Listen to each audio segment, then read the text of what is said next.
안녕하세요. 전 경기도 광주에 살고 있는 60대 여성입니다. 오늘은 다른 사람이 아니라 제가 부끄러워질 이야기를 전하려고 하는데요. 70년 가까이 살며 이제까지 많은 사람들에게 크고 작은 도움을 받고 살아왔는데 그 수많은 도움들 중 가장 크게 받은 도움에 관해서 이야기하려고 해요. 또 제가 저질렀던 실수에 대해서도 솔직하게 밝히고요.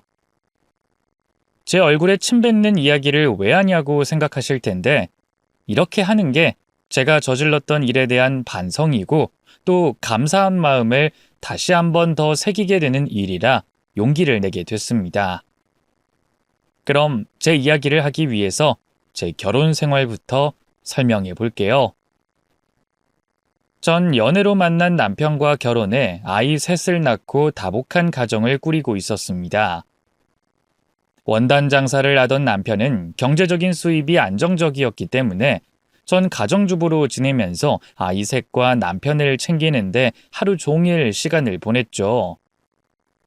우르르 몰려다니며 가만히 있지 못하는 삼남매를 키우며 남편 내조까지 한다는 게 쉬운 일은 아니었지만 힘든 그 순간도 감사하고 행복할 만큼 만족스러운 삶을 살고 있었어요. 그러다 어느 날부턴가 남편이 심한 피로감을 호소하며 유독 입맛이 없다고 했습니다. 저는 남편 컨디션이 일시적으로 좋지 않다고 생각해서 더 신경 써서 음식을 하고 허한 몸을 회복시키려고 보약도 사다 먹였죠. 그런데도 남편은 피로감을 계속 호소했고 나중엔 부종 증상까지 나타났습니다. 그제야 남편의 몸에 이상이 있다고 인지한 저는 대형 병원에 진료를 예약하게 됐죠. 그런데 예약한 진료 날짜가 다가오기 전에 남편이 갑작스럽게 경련을 일으키며 쓰러졌다는 연락을 받게 됐어요. 저는 삼남매를 이웃집에 맡겨놓고 급하게 남편이 실려갔다는 병원으로 찾아갔었죠. 그리고 그곳에서 남편이 급성 심부전증이라는 말을 듣게 됐습니다.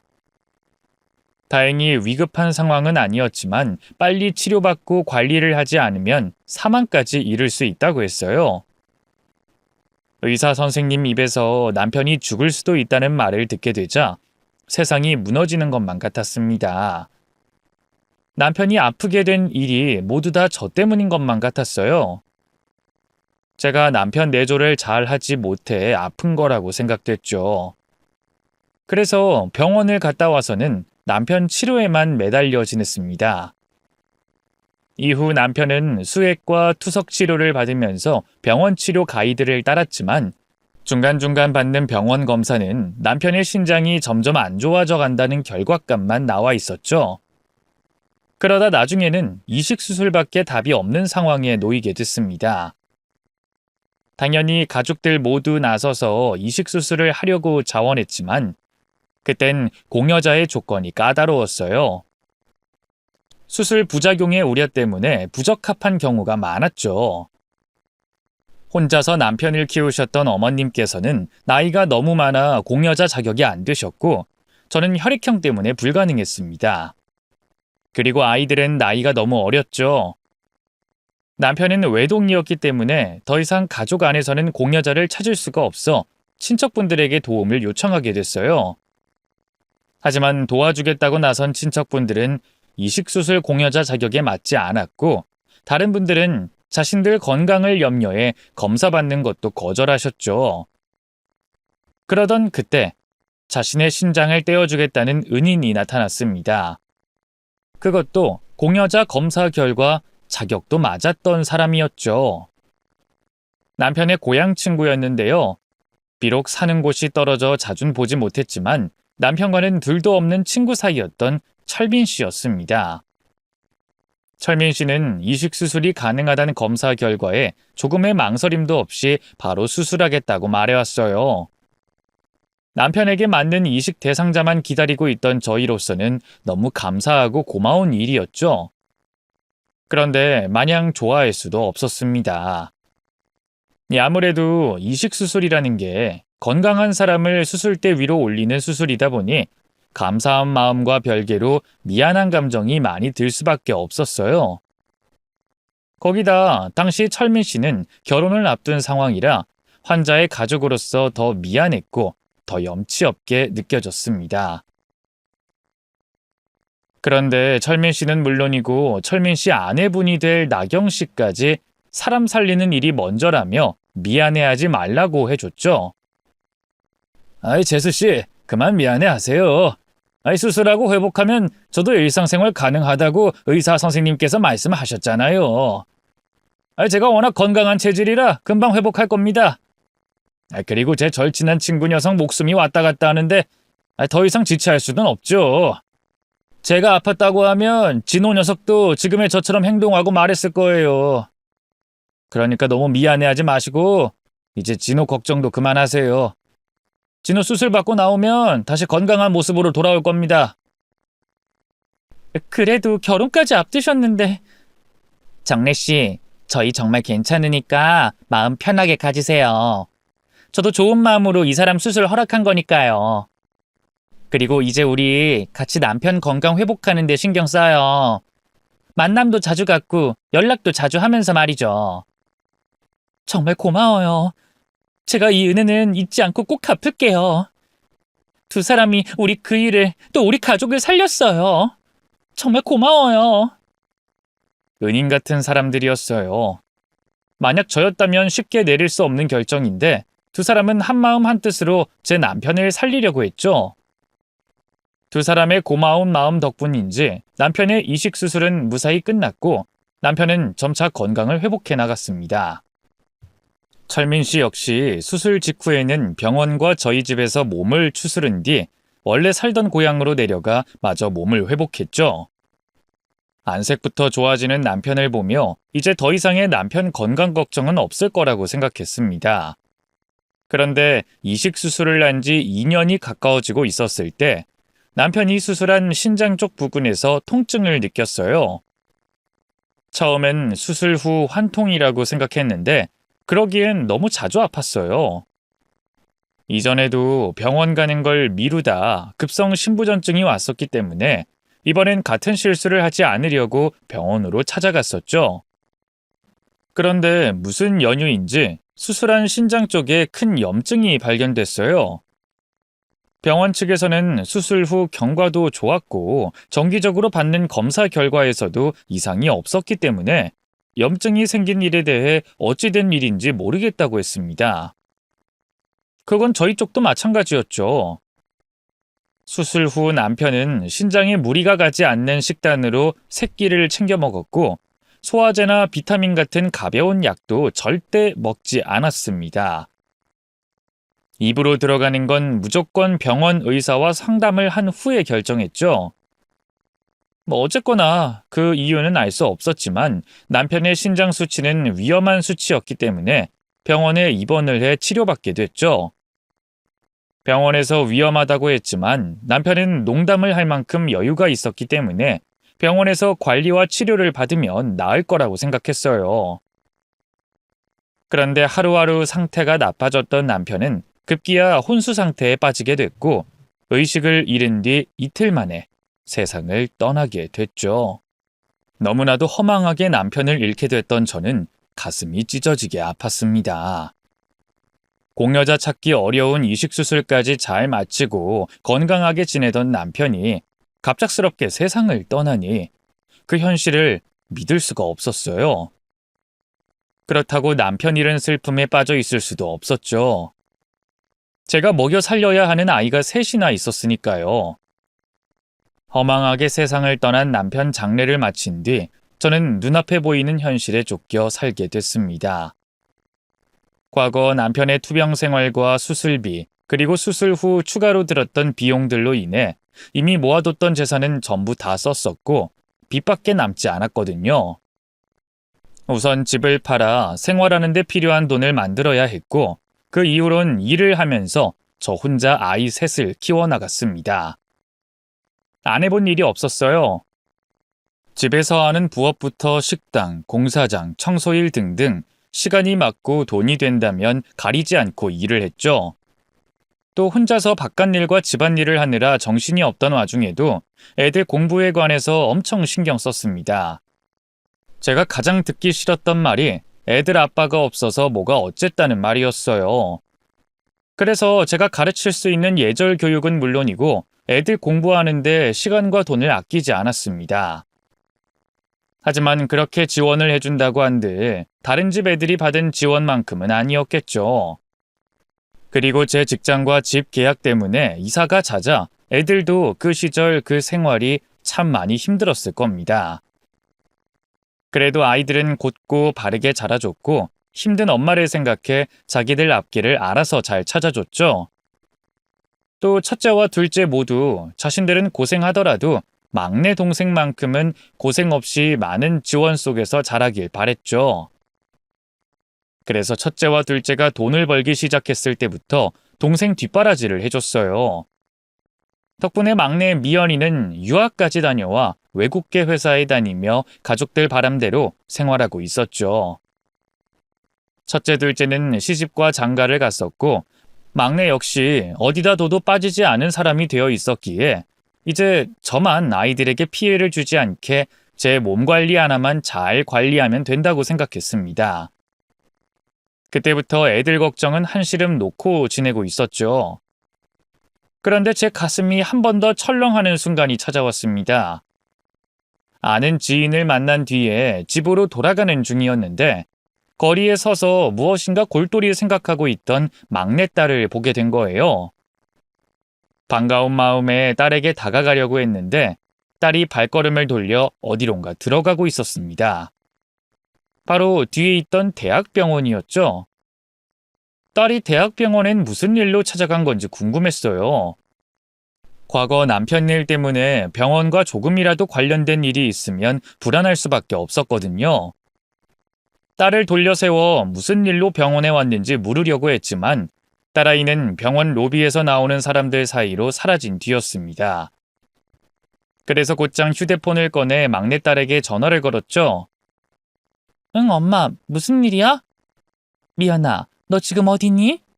엄마가 거리를 지나가다 미연이 널 본 것 같은데. 지금? 나 밖에 아닌데? 나 남자친구랑 카페에 있어. 카페? 아니, 그럴 리가. 아니다. 엄마가 다른 사람이랑 착각했나 보다. 아유, 엄마가 괜히 데이트하는데 방해를 했네. 미안해. 그럼 전화 끊을게. 딸아이는 저에게 남자친구와 카페에 있다고 했지만 그 말은 분명 거짓말이었습니다. 제가 조금 전까지 뒤를 따라왔던 사람은 딸아이가 분명했거든요. 딸아이 얼굴이 확실했고 입고 있던 옷도 아침에 외출하던 복장과 그대로였습니다. 뒷모습과 걸음걸이까지 똑같았는데 딸이 아닐 리가 없었죠. 그러면 도대체 왜 딸이 저에게 거짓말을 하는지 생각을 하게 됐습니다. 그리고 그 생각은 어쩔 수 없이 불안한 생각으로 이어지게 됐죠. 저는 남편이 그렇게 세상을 떠나고서 가족들 건강엔 노이로제가 걸린 것처럼 과하게 신경을 썼었습니다. 밥상에 올리는 반찬도 무조건 건강식으로 차렸고 당시 종합 비타민 외에 생소했던 영양제들도 사다가 애들에게 먹이곤 했었죠. 거기다 애들 건강검진을 20대부터 받게 했을 정도였으니 주변 사람들은 제가 건강 염려증이 있다고 할 정도였어요. 저도 그건 인정했고요. 그러다 보니 저에겐 딸이 거짓말까지 하면서 병원에 있는 그 당시 상황이 심각하게 느껴졌습니다. 딸아이가 숨기고 있는 게 있다고 생각했고 분명 병에 관련된 일이라고 생각했죠. 그래서 그때부터 병원 곳곳을 돌아다니며 직접 딸아이를 찾게 됐어요. 그리고 얼마 되지 않아 이번에도 무슨 생각인가 골똘히하며 의자에 앉아있는 딸을 보게 됐죠. 미연아, 너 여기서 뭐 하는 거야? 엄마, 엄마가 여긴 어떻게? 너 카페에 있다면서. 여기가 카페야? 거짓말은 됐고, 너 무슨 일이야? 어디 아픈 거야? 엄마한테 숨겨야 할 만큼 많이 아파? 어디가 아픈 건데? 어디가? 엄마, 우선 진정 좀 해요. 나 안 아파. 이번 년에도 건강검진도 받았고 이상 없다고 나왔잖아요. 그러면 네가 여기 왜 있는데? 아까 보니까 밖에 나왔던 것도 잠깐 머리 식히러 나왔던 것 같은데. 그럼 병원에서 꽤 오랜 시간 있었다는 거잖아. 거기다 엄마한테 거짓말까지 하고? 무슨 일이야? 어디가 아픈 건데? 네가 왜 병원에 있어? 엄마 그런 거 아니니까 제발. 내가 집에 들어가서 솔직하게 다 말해줄게요. 우선은 병원에서 이러지 말고 집으로 들어가세요. 저녁에 제가 다 설명할 테니까요. 막내딸은 자신이 아픈 건 아니라고 대답했어요. 그러면서도 정작 그 병원에 어떤 이유로 온 건지는 제대로 대답하지 못했죠. 딸이 무슨 연유에서 병원에 찾아와 대기를 하고 있었던 건지 반드시 알아야 했던 저는 계속해서 딸아이에게 솔직히 대답해달라며 물었습니다. 하지만 딸은 끝까지 대답하지 않았고 병원 밖으로 저를 데리고 간 다음 집에 가서 모든 걸 설명하겠다고만 말했죠. 결국 저는 발길을 돌려 집으로 가게 됐어요. 하지만 집으로 돌아가는 길 내내 불안했습니다. 집에서 딸아이를 기다리는 동안도 마찬가지였죠. 이제까지 엄마를 한 번도 속인 적 없던 딸아이의 괜찮다는 말을 믿어보려고 했지만 마음처럼 잘 되진 않았어요. 계속해서 안 좋은 생각만 꼬리에 꼬리를 물으며 불안한 상상만 떠올랐었죠. 딸을 기다리는 동안 1시간이 10년 같았습니다. 그리고 불안한 마음에 좀처럼 가만히 앉아있을 수 없었죠. 그렇게 집안 곳곳을 돌아다니며 딸이 오기만을 기다리던 중에 드디어 딸이 현관문을 열고 집 안으로 들어왔어요. 저는 현관 앞에 나가 이제 막 집으로 들어오는 딸을 붙잡고 낮에 있었던 일에 대해서 묻게 됐죠. 너 정말 무슨 일이야? 뭐 때문에 엄마한테 거짓말까지 하면서 병원에 있었던 거냐고?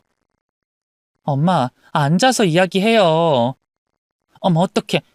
너 정말 병에 걸린 거야? 엄마가 뭘 잘못했지? 뭘 놓친 거지? 엄마, 저 남자친구 사귀는 거 알죠? 제가 사귀고 나서 바로 말했으니까. 만난 기간도 얼추 알고요. 너 지금 무슨 뚱딴지 같은 소리야? 지금 네 이야기하는데 왜 남자친구 이야기가 나와? 저 준기 씨 많이 사랑해요. 사람들 기준에 얼마나 만나야 오래 만난 거고 서로를 진심으로 사랑한다고 판단하는진 모르겠지만 그런 것들과 상관없이 우리 두 사람 서로를 진심으로 사랑하고 믿고 있어요. 또 서로 가지고 있는 가치관도 같고요. 저 그 사람과 결혼하고 싶어요. 허락해 주세요. 뭐? 그게 무슨... 너 엄마한테는 집에 와서 솔직하게 다 말하겠다며. 그런데 왜 갑자기 하라는 병원 이야기는 하지 않고 남자친구와 결혼하고 싶다는 말을 해? 결혼 이야기는 나중에 하는 걸로 하고 네가 병원에 간 이야기나... 잠깐. 너 설마 임신한 거니? 그래서 지금 결혼 이야기 꺼내는 거야? 아니요. 임신 아니에요. 그럼 이제부터 제가 왜 병원에 있었는지 설명할게요. 실은 준기 씨가 아파요. 준기 씨가 아프다는 사실은 요 몇 달 전에 같이 병원에 갔다가 알게 됐어요. 준기 씨 암 투병 중이에요. 암? 어쩌다 젊은 친구가 암에 걸렸어? 그러면 너 네 남자친구 곁에 있어주느라 병원에 있었던 거야? 네. 그런데 엄마, 조금 전에 제가 말했던 말 기억하세요? 저 그 사람과 결혼하고 싶다는 말이요. 그 말씀 드리려고 아까 병원에서 대답 바로 못했던 거예요. 뭐? 너 지금 무슨 소리 하는 거야? 네 남자친구 지금 암 투병 중이라며. 그런데 무슨 결혼을 해? 결혼은 암 완치하면 그때 하는 거지. 투병 중에 무슨 결혼이니? 원래도 결혼하려고 저희끼리 준비하던 중이었어요. 원래 저희들 계획대로였다면 준기 씨가 암 진단 받았을 때 양가 부모님께 결혼 인사 드렸을 거고 지금쯤 결혼식 올렸을 거예요. 그런데 중간에 이런 일이 생겨서 어쨌든 저 준기 씨와 결혼하고 싶어요. 지금 그 사람 곁에 제가 있어야 해요. 제가 여자친구로서는 그 사람 곁에 할 수 있는 것들이 너무 없어요. 입원하는 것도 대신 업무를 보는 것도 여자친구라는 이유로 제가 할 수 있는 게 없다고요. 그리고 제가 그 사람 하루 종일 돌보면서 힘이 돼주고 같이 극복하고 싶어요. 잠깐의 감정에 휘둘려서 내린 결정 아니에요. 엄마가 생각하기에 이해되지 않은 행동이라는 거 잘 알고 있고 당연히 반대하겠지만 제 생각 존중해 주시고 저희 결혼 허락해 주세요. 그만! 말도 안 되는 소리 그만하고 넌 네 방으로 들어가. 그리고 네 남자친구와 사귀는 것까진 내가 뭐라고 하지 않을게. 그런데 방금 했던 말은 다시는 입에 올리지도 말고 생각도 하지 마. 엄만 절대 허락할 생각 없으니. 엄마, 제발요. 엄마가 뭘 걱정하는지 알아요. 저도 최악의 상황을 생각하지 않는 것도 아니고요. 그런데 그런 결과가 놓여져 있다고 해도 저 그 사람 곁에 있어 줄래요? 제가 보호자가 돼서 그 사람의 손과 발이 돼주고 싶어요. 그리고 무조건 나쁜 상황만은 아니에요. 지금 항암 치료 받고 있고 충분히 나을 수 있는 상황이에요. 그러니까 저 믿고 허락해 주세요. 엄만 네 남편감으로 바라는 게 많이 없어. 가난한 것도 괜찮고 좀 모자라도 괜찮아. 네가 사랑하고 그 사람 역시 너만 사랑해 준다면 엄만 네 옆에 있는 사람이 누구가 됐든 상관없다고. 그런데 몸 아픈 사람은 안 돼. 넌 엄마가 고생한 거 보고도 그런 선택하겠다는 생각이 드니? 너 배우자가 아픈 게 얼마나 힘든 일인지 아니? 지금 네가 보기에는 아픈 환자만 힘든 것 같지? 그래서 안 아픈 네가 힘이 돼주고 싶지? 그건 네가 아무것도 몰라서 그러는 거야. 환자 옆에서 간병하는 사람이 얼마나 힘든지 아니? 속은 새카맣게 타들어가고 가슴에 남은 그 잿가루가 썩어 문드러지는 기분이야.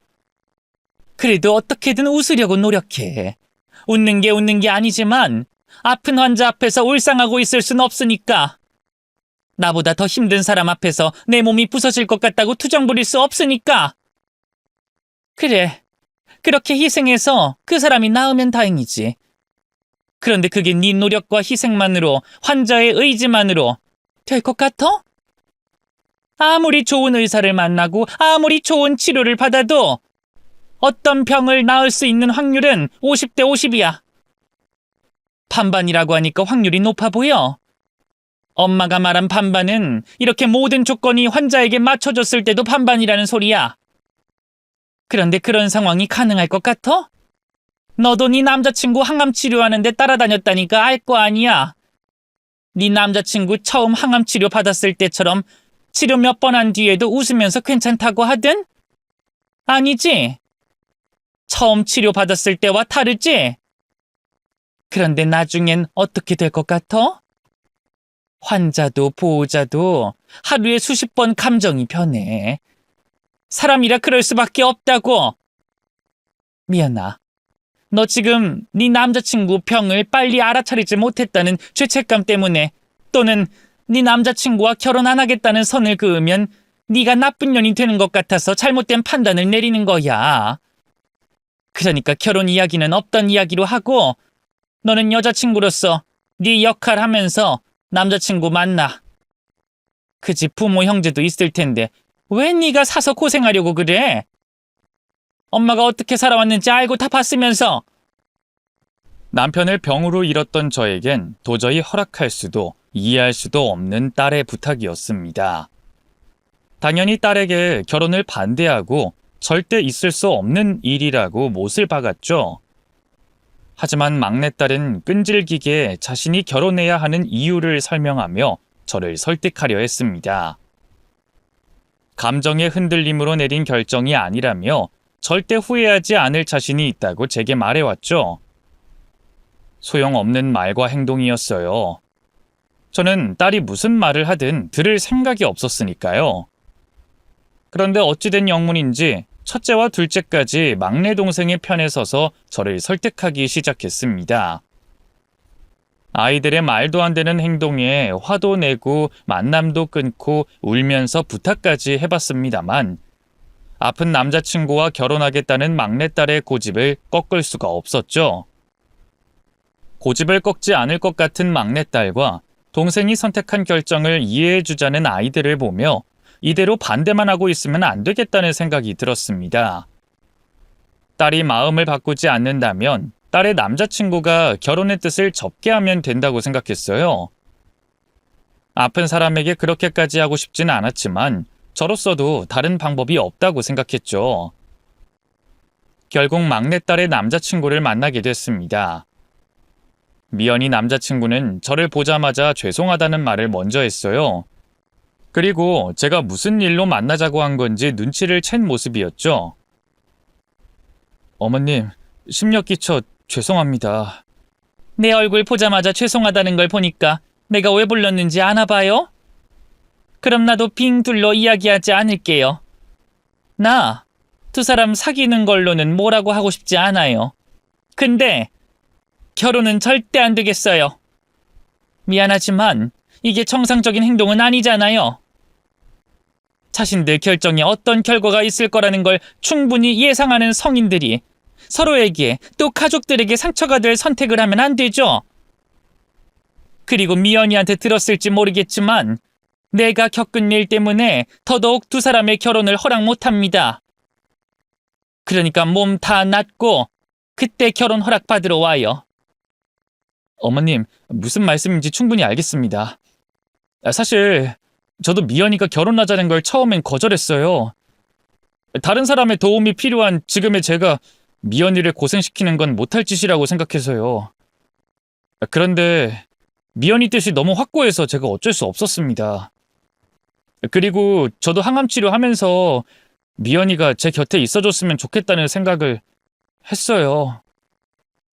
미연이가 곁에 있으면 아픈 것도 있고 무조건 나아야 되겠다는 생각이 들거든요. 또 미연이가 곁에 있다면 반드시 나을 수 있겠다는 확신이 들었고요. 저희도 많은 대화 끝에 내린 결정입니다. 이해되지 않으시더라도 저희 믿고 한 번만 믿어주시면 감사하겠습니다. 한 번만? 그 한 번만으로 내 딸 인생 망치려고 그래요? 병이라는 게 낫고 싶다고, 나을 수 있다는 확신이 있다고 낫는 거예요? 아픈 사람에게 이런 말까지 하고 싶지는 않지만 정말 너무 이기적이고 염치 없다는 생각 안 들어요? 도움이 필요한 상황이니까 멀쩡한 내 딸 데리고 고생시키는 거 아니냐고요? 사람이 필요하면 간병인을 써요. 형편이 안 되면 부모님께 도와달라고 하던가. 멀쩡히 잘 살고 있는 내 딸 인생 망치려고 하지 말라고요. 막내딸과 똑같은 말을 하는 딸의 남자친구에게 화가 났던 저는 신랄한 말을 뱉으며 결혼을 포기하게 만들려고 했습니다. 하지만 막내딸도 딸의 남자친구도 자신들의 뜻을 꺾지 않았고 제가 반대를 하면 할수록 두 사람 사이는 더 단단해져 갔죠. 이러다간 제 허락 없이 두 사람 마음대로 결혼할 것 같았습니다. 무슨 방법이 필요하다고 생각했고 그 방법을 고민하던 끝에 한 가지 생각을 떠올리게 됐죠. 딸의 남자친구 측 부모 앞에서 모욕적인 언행을 해서 두 사람을 갈라놔야 되겠다고 생각한 거예요. 그래서 막내딸에게 어쩔 수 없는 척 결혼을 승낙한다고 말을 했고 딸의 남자친구가 저희 집에 인사 오게 했습니다. 그리고 남자친구 측 부모님을 만날 상견례 날짜를 잡게 됐죠. 그런데 상견례를 며칠 앞두고 이번 결혼을 더 반대할 수밖에 없는 이유가 한 가지 더 늘게 됐습니다. 얘기를 들어보니 막내딸 남자친구의 집안에 아픈 사람이 한 명이 아니었어요. 그 집 아버지 되는 사람도 몸이 안 좋다고 했죠. 엄마, 그 상견례 때 말이야. 준기 씨 아버님은 못 오실 것 같아. 아니 왜? 그럼 상견례를 미룰까? 아니, 실은 준기 씨 아버님께서 몸이 많이 편찮으시거든. 어디가 아프신 건 아닌데 무리를 못 하셔. 보통 사람들이 생각하는 일상생활도 힘들어 하시고. 그래도 상견례 때 꼭 오시려고 하셨는데 아무래도 몸이 따라주지 않으시나 봐. 당일날까지는 시간이 남긴 했지만 상견례 당일 이런 말 전하면 예의가 아니라고 하셔서 우선 못 오시는 걸로 알고 있어줘. 기가 막힐 노릇이었어요. 아들에 이어 그 집 아버지까지 몸이 아프다니. 만약 이대로 제 딸의 결혼을 허락했다간 귀한 제 막내딸이 자기 남편도 모자라 시아버지까지 간병할 상황이었습니다. 꼭 어떻게 해서든 이번 상견례 자리에서 두 사람이 갈라서도록 만들겠다고 다짐하게 됐죠. 막내딸은 상견례를 치르기로 한 날까지 불안해했어요. 상견례장에서 제가 심한 말을 뱉을까 싶어서 걱정됐던 거죠. 엄마, 내일 상견례 자리에서 이야기하다 보면 어쩔 수 없이 준기 씨랑 아버님 몸 상태 나오는 건 이해하는데 표정이나 말은 좀 조심하고 가려서 해. 우리끼리 있을 때처럼 편하게 말하다가 말실수하지 말라고.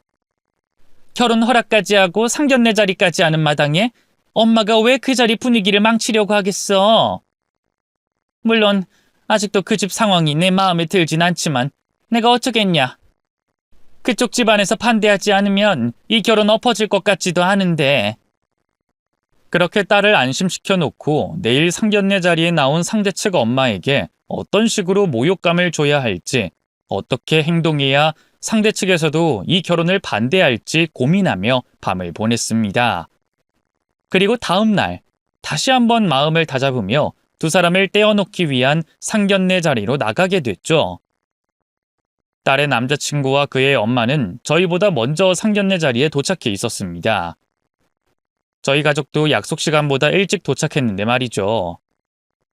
그땐 그런 모습조차 밉게 보였어요. 자신들 스스로도 이 결혼이 말도 안 되는 일이라는 걸 알고 저희 쪽에게 잘 보이려 알아서 기는구나 싶었거든요. 그래서 말을 섞기도 전부터 두 사람을 갈라놓을 수 있을 거라는 자신감이 붙었습니다. 상대가 자신들 주제를 아는 듯 보이니 제가 두 사람을 반대하는데 순순히 따르겠다 싶었죠. 뭐 좋은 일이라고 자리를 길게 가지다 중간에 말을 꺼내겠어요. 어차피 뭐 저나 상대나 기분이 나쁜 건 똑같을 텐데. 빨리 자리를 끝내는 게 맞는 일이다 싶어서 지체하지 않고 입을 뗐죠. 일찍 와주셔서 다행이네요. 더 시간 낭비할 것 없이 제가 이 자리에 나온 본래 목적을 말씀드릴게요.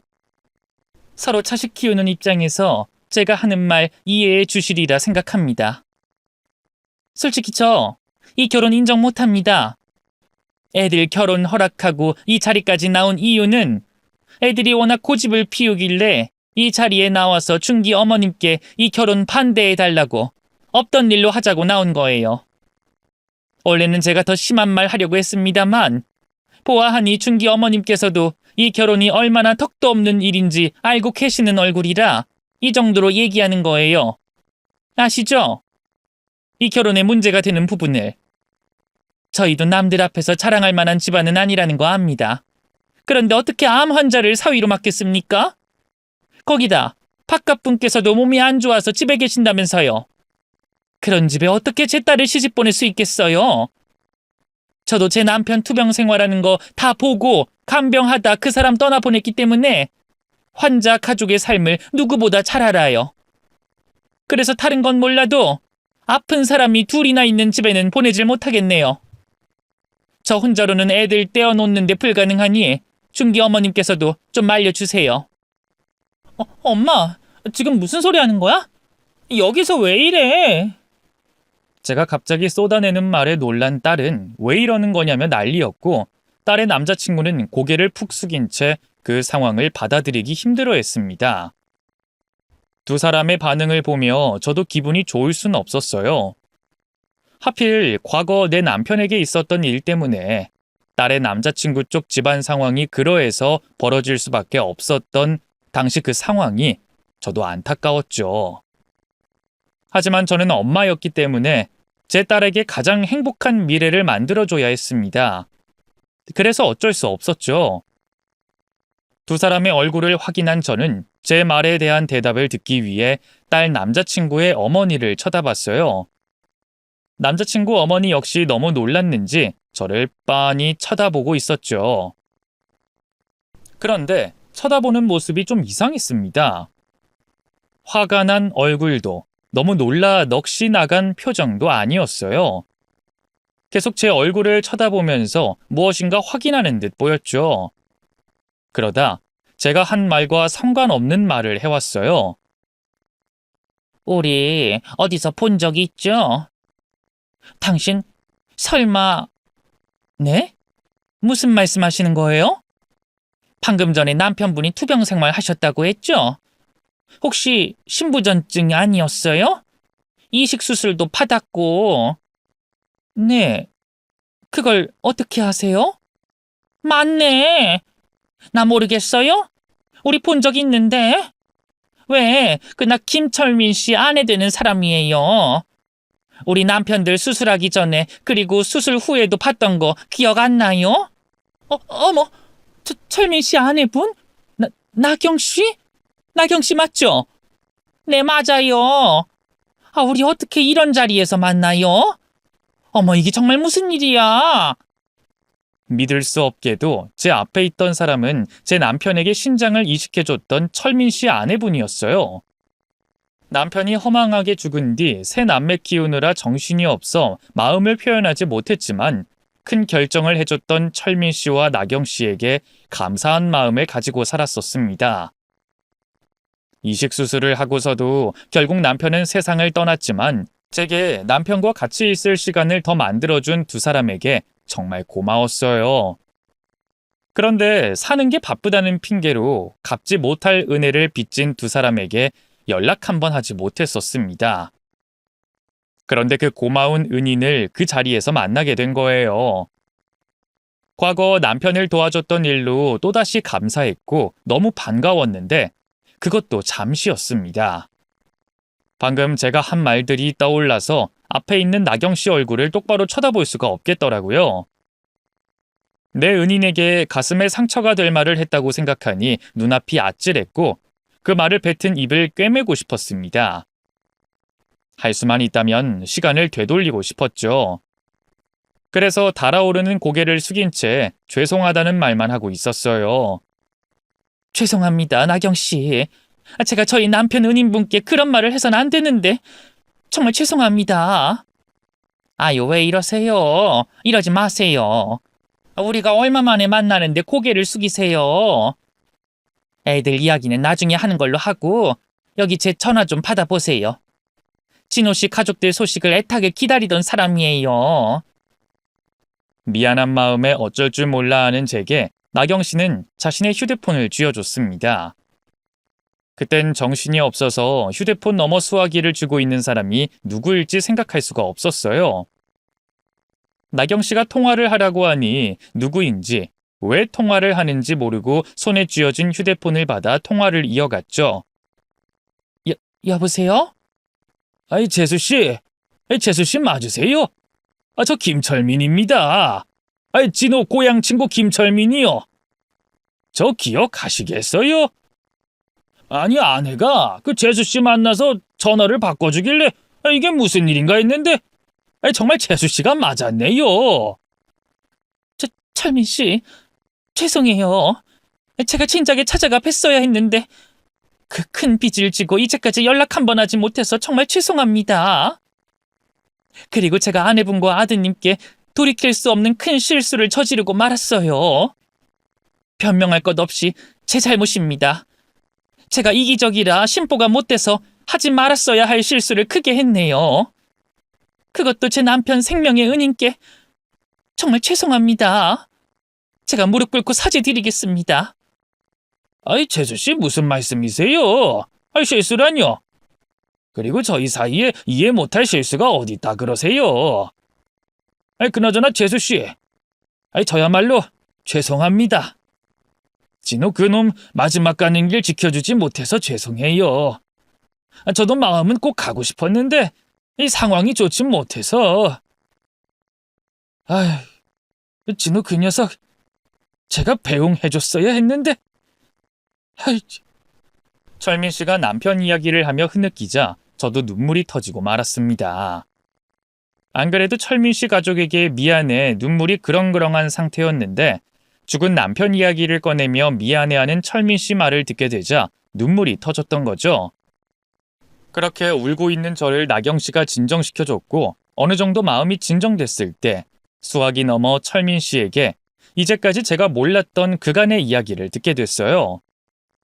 그 이야기를 듣고 전 또다시 죄인이 됐죠. 신장 이식 수술 이후 철민 씨는 많은 고생을 했었다고 합니다. 수술 부작용 때문이었는지 몸이 이전처럼 돌아오지 않았다고 했죠. 무리하지 않는 평범한 일상을 보냈는데도 불구하고 항상 피로감이 지속됐고 이따금 수술 부위에서도 통증이 느껴졌다고 했어요. 이후 이식 수술 덕분에 잠시나마 평범한 일상을 보냈던 남편과 달리 철민 씨의 몸 상태는 하루하루 더 안 좋아졌다고 합니다. 병원에서도 철민 씨 몸 상태에 맞는 치료가 딱히 없어 영양제와 면역 억제제를 맞는 게 병원에서 해줄 수 있는 치료의 전부라고 했었죠. 하지만 저와 남편에게는 수술 후 부작용이 있다는 걸 숨겼다고 합니다. 자신이 내린 결정 때문에 저와 남편이 죄책감을 느낄까봐 괜찮은 척을 했던 거죠. 그래서 남편이 쓰러졌다는 소식에도 찾아오지 못했다고 해요. 한눈에 봐도 몸 상태가 좋지 않다는 걸 알 수 있을 만큼 철민 씨의 외모가 변해 있었기 때문에 자신의 모습을 본 저와 남편이 더 미안해하고 그로 인해 병원에 입원한 남편의 몸 상태가 안 좋아질까 걱정된 마음에 말이죠. 철민 씨는 절친한 친구인 남편이 일어날 거라고 생각했다고 합니다. 그래서 회복된 친구를 만날 생각만 했다고 해요. 그런데 남편이 끝내 병원 침상에서 일어나지 못했던 거죠. 친구의 죽음 이후에는 철민 씨 개인적으로 저희 가족 앞에 나서기 힘들었다고 합니다. 마음이 복잡했다고 해요. 아픈 자신의 모습을 저희에게 보여주는 것도 미안했고 자신의 신장이 건장하지 못해 친구를 죽게 만든 것 같아 자책을 했다고 말했죠. 결국 철민 씨는 제 남편의 장례식장에 가지 않기로 했고 자신의 집에서 세상을 떠난 친구를 생각하며 피눈물을 흘렸다고 합니다. 그렇다고 영영 저희들 앞에 나타나지 않을 생각은 아니었다고 해요. 저희 가족이 남편 잃은 슬픔에서 조금 괜찮아지면 그때 찾아와서 지난 일을 설명하고 저희에게 필요한 도움을 주려 했답니다. 하지만 철민 씨의 몸은 날이 갈수록 나빠졌고 저희 가족은 제 일자리 때문에 이곳저곳을 돌아다니게 되며 만날 수가 없었던 거죠. 그동안에 있었던 모든 이야기를 듣고 난 이후 너무 죄송하다는 생각밖에 들지 않았습니다. 꼭 철민 씨가 아니라고 해도 이 가족의 이야기를 듣고 조금 전과 같이 행동하지는 못했을 거라고 생각이 들 정도였죠. 거기다 제가 못된 말을 뱉었던 대상이 철민 씨네 가족이라 더 가슴 아프고 죄송했습니다. 만약 내 남편을 도와주지만 않았다면 철민 씨네 가족은 다른 삶을 살고 있었을 거라는 생각에 나 자신이 한없이 부끄러웠죠. 그래서 전화기를 붙잡고 있는 동안에 숙였던 허리를 펼 수가 없었어요. 또 죄송하다, 미안하다는 말을 그만할 수 없었죠. 그런데 전화기 너머 철민 씨도 그렇고 옆에 있던 나경 씨도 그렇고 원망하는 목소리 하나 없이 괜찮다며 절 위로해줬습니다. 아이 재수 씨, 뭐가 미안해요. 연락은 저희가 먼저 안 했는데. 그리고 제 몸이 아픈 것도 진우나 재수 씨 때문 아니잖아요. 살면서 맞닥뜨리는 불행 누구의 탓도 누구를 원망할 수도 없는 거 재수 씨도 아시잖아요. 그러니까 이제 미안하다는 말은 그만하세요. 그래도 그 이식 수술 때문에 철민 씨가 죄송해요. 전 철민 씨가 아픈 줄도 모르고 그리고 제가 나경 씨와 준기 군에게 너무 큰 잘못을 했어요. 나경 씨 정말 미안해요. 제가 그런 말을 하면 안 됐는데. 나도 같은 엄마인데 그 정도 이해 못하겠어요. 내가 같은 상황이라도 그런 마음 들었을 거예요. 더군다나 진호 씨 병으로 잃고 그쪽으론 더 예민하겠죠. 또 여자 혼자서 아이 셋을 키우는 게 좀 쉬웠겠어요? 애정은 좀 많겠어요? 그렇게 귀하게 키운 딸이 아픈 남자친구와 결혼하겠다고 하니 당연히 반대하죠. 나도 오늘 상견례 자리에 오신 미연이 어머님께 한 소리 듣겠구나 싶어서 마음 단단히 먹고 왔어요. 그러니까 방금 전에 한 말 너무 마음에 두지 말아요. 그리고 정말 고생 많았어요. 전부 들을 수 있었던 건 아니지만 미연이 통해서 미연이 어머님께서 어떻게 살아왔는지 얼마나 열심히 사셨는지 들었어요. 같은 여자로서 엄마로서 존경스럽다고 생각했고요. 우리 아까 전 일은 이제 잊기로 하고 서로 살아온 이야기 나누면서 서로를 다독여 주자고요. 혼자서 고생 많았다며 제가 한 행동들을 다 이해해준다는 나경 씨의 그 말에 지난 30여 년간 남편 없이 저 혼자 가정을 꾸려나가기 위해 어떤 상황에서도 무너지지 않으려고 했던 제가 무너져 버렸습니다. 무릎을 꿇고 엉엉 소리를 지르며 오열하게 됐죠. 오열하는 저를 아이들이 안아줬고 나경 씨가 제 손을 놓지 않고 잡아줬습니다. 이후 조금씩 진정이 됐던 저에게 나경 씨가 아이들 결혼에 대해서 말을 꺼냈어요. 저 미연이 어머님, 이 결혼 아픈 자식을 둔 저로서 입이 10개라도 할 말이 없고 무슨 말을 해도 염치 없는 말이라는 걸 알아요. 그래서 저도 애들을 말려봤습니다. 그런데 두 사람 도저히 떼어놓을 수가 없더라고요.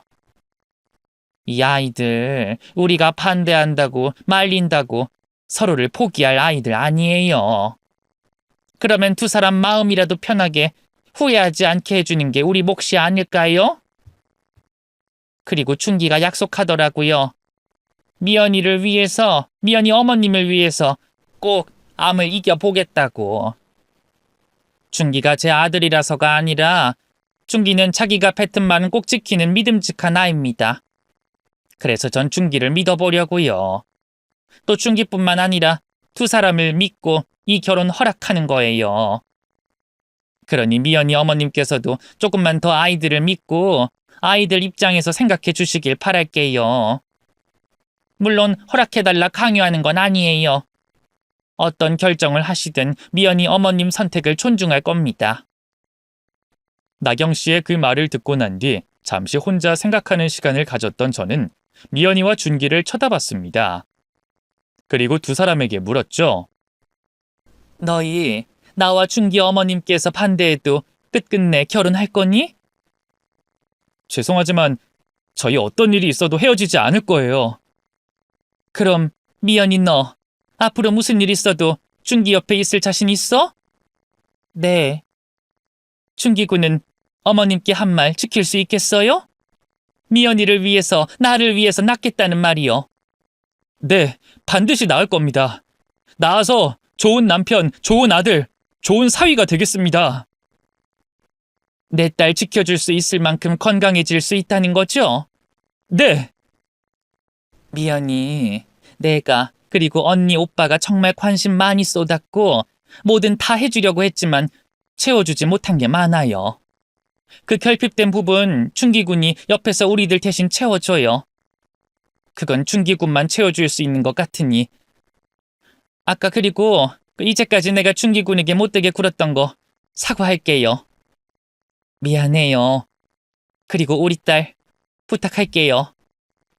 행복하게 살 수 있게 해줘요. 어머님, 감사합니다. 저 정말 미연이 행복하게 만들어주겠습니다. 이 세상에서 가장 행복한 여자로 만들겠습니다. 그리고 어려운 결정 내려주신 어머님께 정말 잘하겠습니다. 이 은혜 꼭 갚겠습니다. 전 두 사람의 결혼을 허락했습니다. 그날 알게 됐던 사실과 위로를 받았던 감사함 때문에 감정적으로 두 사람의 결혼을 승낙한 건 아니었어요. 오히려 더 차분히 생각한 다음 내렸던 결정이었죠. 그때까지 저는 두 사람을 갈라놓을 수 없다는 걸 알면서도 떼를 쓰고 있었습니다. 그리고 저 역시 사랑하는 사람 옆을 지키는 게 절대 후회할 행동이 아니라는 걸 알았고, 과거에 저도 똑같이 행동했으면서도 고집을 피우고 있었죠. 그 고집은 제가 아직 마음속에서 남편을 완전히 떠나보내지 못했기 때문이었어요. 그걸 사돈께서 해주신 말 덕분에 깨닫게 된 거죠. 그래서 마지막으로 두 사람의 의지를 한 번 더 확인한 다음 허락을 했던 거예요. 우여곡절 끝에 상견례 자리를 양가 모두 만족스럽게 마친 후 저는 이제는 사돈이 된 철민 씨와 나경 씨 집으로 찾아갔습니다. 그리고 아주 오랜만에 만난 철민 씨에게 정식으로 감사하다는 인사와 죄송하다는 말을 여러 번 전하게 됐죠.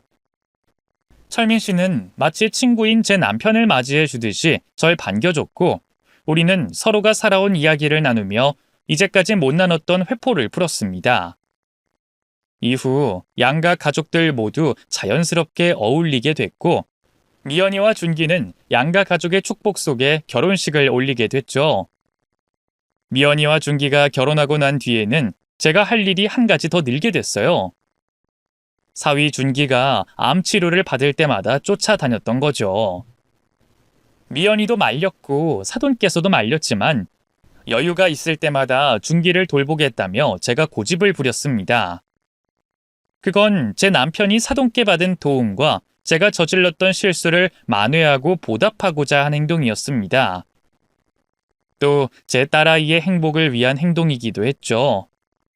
그래서 불만이 있거나 힘들진 않았어요. 또 너무나도 감사하게도 점점 좋아지는 준기의 모습을 곁에서 볼 수 있었기 때문에 오히려 제가 더 보람찼죠. 그리고 그 시간은 사위 준기를 더 많이 알아가는 시간이 됐어요.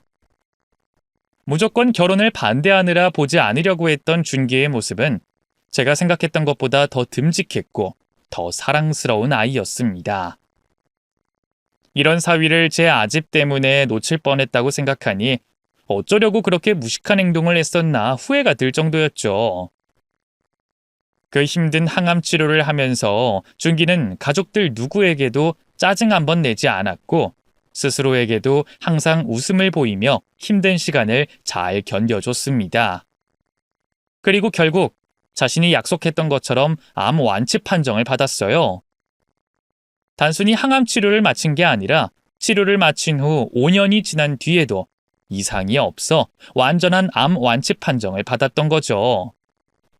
사위의 암 완치 판정을 듣게 된 뒤에는 저도 사돈과 사위에게 가지고 있던 마음의 짐을 조금 내려놓을 수 있었습니다. 이후 다른 고민거리 없이 행복한 삶을 보냈어요. 아이들 모두 결혼시켰고 과거의 은인과 사돈까지 됐으니 제가 무슨 걱정거리가 있었겠어요. 또 아이들과 배우자들 모두 제게 무척 잘하기도 했고요. 이제 정말 마음 편히 늙어가기만 하면 되겠구나 싶었는데 중간에 예상하지 못한 일이 생겼었습니다.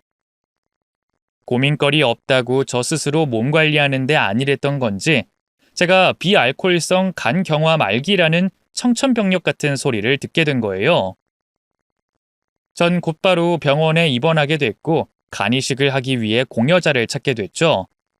고맙게도 가족들 모두가 간이식을 해주겠다며 나섰습니다만 그중 막내 사위 준기가 자신이 결혼 허락을 받았을 때와 암투병 생활할 때 받은 은혜를 갚겠다며 가장 목소리를 높여 이식을 해주겠다고 주장했어요.